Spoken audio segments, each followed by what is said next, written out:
बोलो श्री कृष्ण भगवान की जय।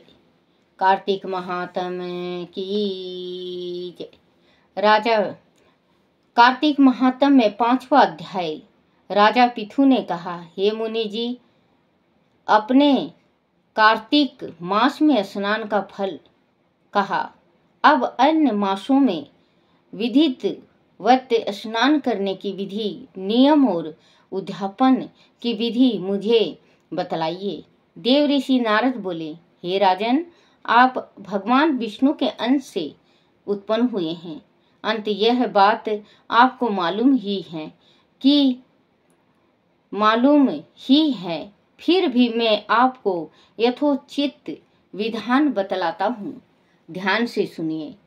आश्विन मास में शुक्ल पक्ष की एकादशी से कार्तिक के व्रत करने चाहिए। सुबह ब्रह्म मुहूर्त में उठ के जल का पात्र लेकर गांव से बाहर पूर्व या उत्तर दिशा में जाएं।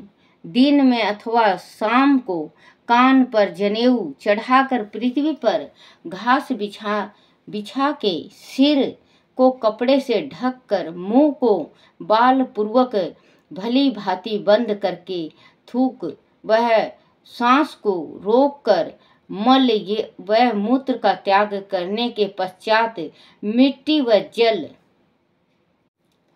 भली भांति अपने गुप्त अंगों को धोएं। तत्पश्चात जो मनुष्य दातून मुख शुद्धि नहीं करता, उसके सब मंत्र निष्फल हो जाते हैं। अंत दांत और जीभ को यत्न पूर्वक शुद्ध करना चाहिए और निम्न लिखित मंत्र पढ़कर वृक्ष से दातून तोड़नी चाहिए।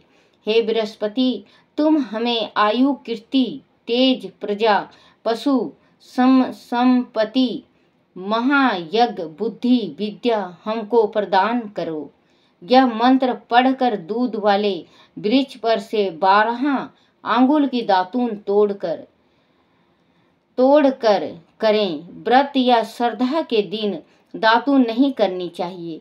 प्रतिपदा, अमावस, नवमी, छठी, रविवार को चंद्र तथा सूर्य ग्रहण में दातून करनी चाहिए। कटीले पेड़ों, कपास, पीपल, बरगद और नीरगद इन पेड़ों के दातून करनी चाहिए। पश्चात भली भांति स्नान करके फूल, माला, चंदन और पान इत्यादि पूजा की सामग्री लेकर प्रसन्न मन वह भक्ति पूर्वक भगवान शंकर के मंदिर में जाना चाहिए। वहां सभी देवी देवताओं का अर्घ्य, आचमन आदि वस्तुओं से अलग अलग पूजन करना चाहिए। फिर भक्तों के स्वर मिलाकर श्री हरि का कीर्तन करना चाहिए। मंदिर में जो गायक भगवान श्री हरि का कीर्तन करने आए हों, माला, चंदन, तंबूल आदि से उनका पूजन करना चाहिए, क्योंकि देव स्थानों में भगवान कीर्तन करने वाला भी साक्षात भगवान विष्णु की ही मूर्ति होते हैं। वह लोग सत्य युग में विष्णु जी को अपनी तपस्या, योग और दान द्वारा भगवान को प्रसन्न करते थे, मगर कलयुग में भागवत गुणवान ही भगवान श्री हरि को प्रसन्न करने का प्रयत्न साधन माना गया है। नारद जी ने राजा पितु से कहा, हे नारद, मैं वैकुंठ अथवा योगिनियों के हृदय में भी नहीं रहता, अपितु जहाँ मेरे भक्त मेरा कीर्तन करते हैं वहाँ मैं अवश्य रहता हूँ। जो मनुष्य चंदन, माला आदि से मेरे भक्तों का पूजन करते हैं, उनसे मेरी ऐसी प्रीति होती है जैसे कि मेरे पूजन से भी नहीं हो सकती। शीश, धतूरा, गिरजा, चमेली, केसर और कंदार तथा कटहल के फूल वह अक्षतों से भगवान विष्णु की पूजा नहीं करनी चाहिए। हल, कंद, गिरीश, जुहू, मालती और केवड़ा के पुष्प से भगवान शंकर की पूजा नहीं करनी चाहिए। इसमें बच्चों इसका बताया हुआ है कि जो भगवान को जो चीज़ नहीं चढ़ता, ये है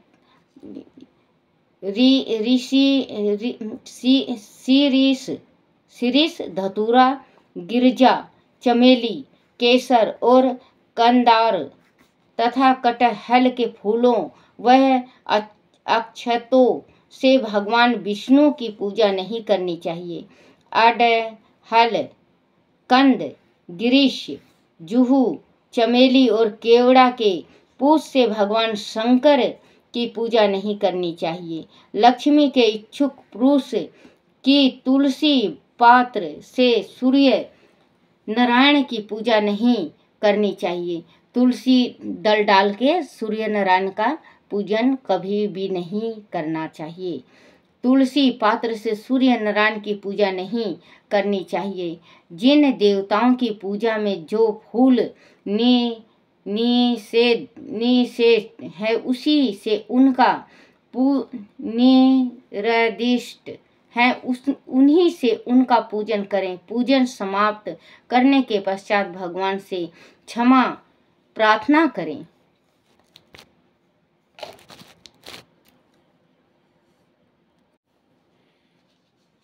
तथा हे सुरेश्वर, हे देव, मेरे पास ना मंत्र है ना क्रिया, मैं भक्ति से भी हीन हूँ। जो कुछ भी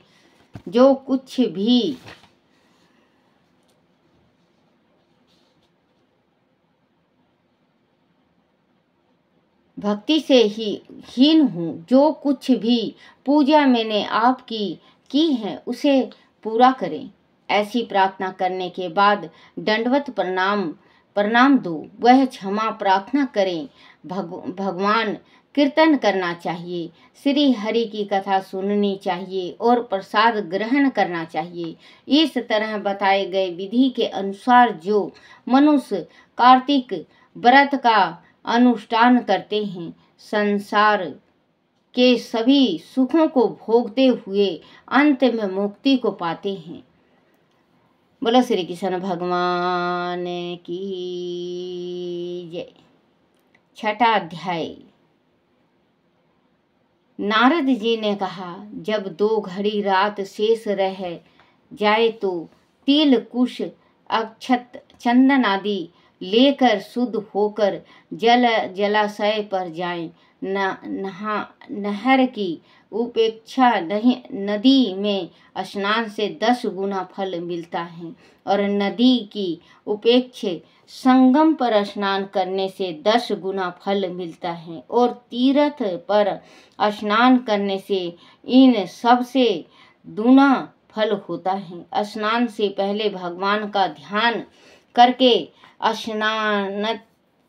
स्नान संकल्प करे। फिर तीर्थ में उपस्थित देवताओं को क्रमशः आचमनी आदि देव आराध्य मंत्र यह है। हे कमलनाथ, आपको नमस्कार है। हे जलसाई भगवान, आपको नमस्कार है। हे ऋषिकेश, आपको नमस्कार है। मेरे दिए हुए अर्घ को आप ग्रहण करें। बैकुंठ, प्रयाग तथा बद्रिका आश्रम में जहाँ कहीं भगवान विष्णु गए वहाँ उन्होंने 3 प्रकार से अपना पैर रखा था। वह पर ऋषि वेद यज्ञ के सहित समस्त देवता मेरी रक्षा करते रहें। जो जनार्दन हैं, दामोदर हैं, देवेश और आपको प्रसन्न करने के लिए मैं कार्तिक पक्ष में विधिवत प्रेत स्नान कर रहा हूँ। आपकी कृपा से मेरी समस्त पाप नष्ट हो जाए। हे हरे कीर्तन मास में, कार्तिक मास में व्रत तथा विधि पूर्वक स्नान करने वाला मैं अर्घ देता हूँ। आप राधिका सहित ग्रहण करें। हे कृष्ण, हे प्रबल राक्षसों का नाश करने वाले भगवान, हे पाप नाशक, कार्तिक मास में नित्य प्रति दिए हुए मेरे इस अर्घ द्वारा कार्तिक स्नान का व्रत करने वाला फल मुझे प्राप्त करो। विष्णु, शंकर तथा सूर्य का ध्यान करके जल में प्रवेश करें और नाभि पर्यंत जल में खड़ा होकर विधि पूर्वक स्नान करें।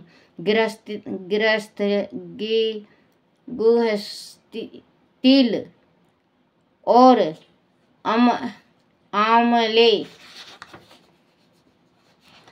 आंवले का चूर्ण लगाकर विधवा स्त्री वह जाति तुलसी की जड़ की मिट्टी लगा के स्नान करे।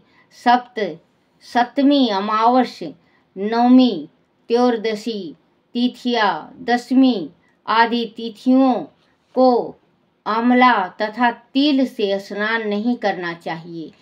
स्नान करते हुए नियम शब्द कहें। जिस भक्त भाव से भगवान ने देवताओं के कार्य के लिए 3 प्रकार का रूप धारण किया था, वही पापनाशक भगवान विष्णु अपनी कृपा से मुझे पवित्र बनाए। विष्णु जी की आज्ञा से कार्तिक व्रत करने वालों की सारे इंद्र आदि देवता रक्षा करते हैं। अंत वह मुझको पवित्र करे। बीजों, रहस्यों तथा यज्ञों सहित वेदों के मंत्र कश्यप आदि ऋषि इंद्र देवता मुझे पवित्र करे। गंगा आदि सभी नदियों, संपूर्ण तीर्थ, 7 समुद्र और समस्त जलाशय मुझको पवित्र करे। अतिथि आदि सभी नारियों,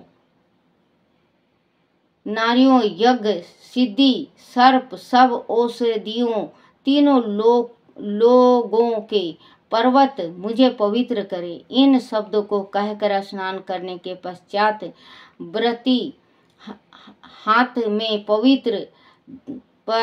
पवित्री धारण करके देवता, ऋषि, मनुष्य तथा पितरों का विविध तर्पण करते समय जितने भी तिल तर्पण में रहते हैं उनसे वर्ष पर्यंत व्रती के पितरगण स्वर्ग में वास करते हैं। तत्पश्चात व्रत करने वाला जल से निकलकर शुद्ध वस्त्र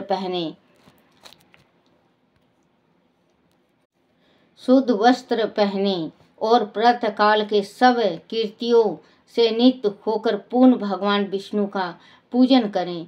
समस्त तीर्थों के सारे देवताओं का स्मरण करके भक्ति पूर्वक सावधान होकर चंदन, फूल और फलों सहित भगवान विष्णु को फिर अर्घ देकर आद्य मंत्र का अर्थ यह है: पवित्र कार्तिक मास में मैंने स्नान किया है। बोलो श्री कृष्ण भगवान की जय हो।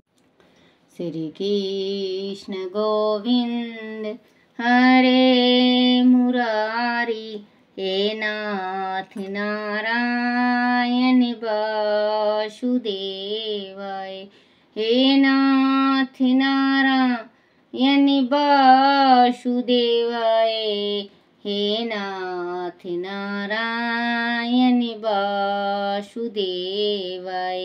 श्री कृष्ण गोविंद हरे मुरारी, हे नाथ नारायण वासुदेवाय। बोलो श्री कृष्ण भगवान की जय। अपने अपने माता पिता की जय। अपने अपने गुरुदेव महाराज की जय हो। हे मेरे कन्हैया, हे मेरे बंशीधर, हे मेरे मोहन, हे मेरे लड्डू गोपाल, मेरे से कोई भूल हो जाए, कोई गलती हो जाए, कोई त्रुटि हो जाए, मुझे क्षमा करना, क्षमा करना, क्षमा करना। बोलो श्री कृष्ण भगवान की जय हो।